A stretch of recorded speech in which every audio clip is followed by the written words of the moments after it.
Let's start right in the middle. The first time Chris played you the demo for Black Hole Sun, you thought?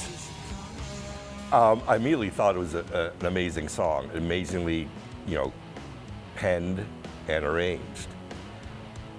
I wasn't sure that it was appropriate for the band at that time.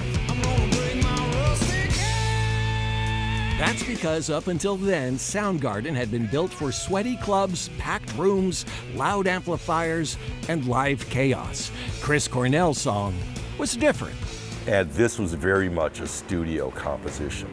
A studio composition that helped propel Super Unknown to the top of the Billboard album chart the week it debuted, turning 4 Seattle musicians into global rock stars almost overnight. For all of us who have had dreams of rock stardom, having that #1 album, what's it really like? Well, if you read the book, you might get a less smiley version of it. That book is A Screaming Life, a memoir about music, friendship, and the Seattle scene that changed rock forever. Soundgarden formed back in 1984.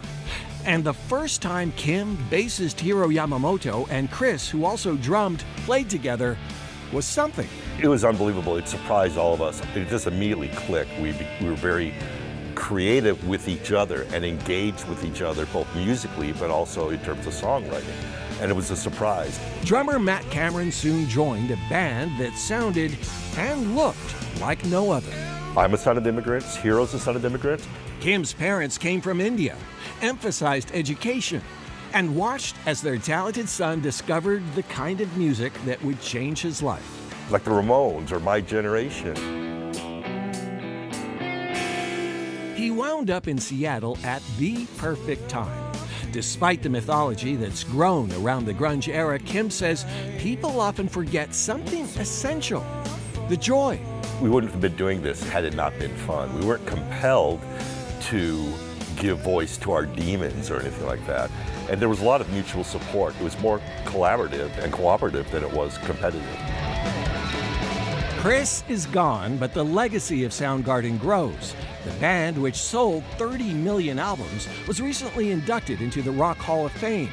And now comes a book that takes us inside this tight-knit band of brothers.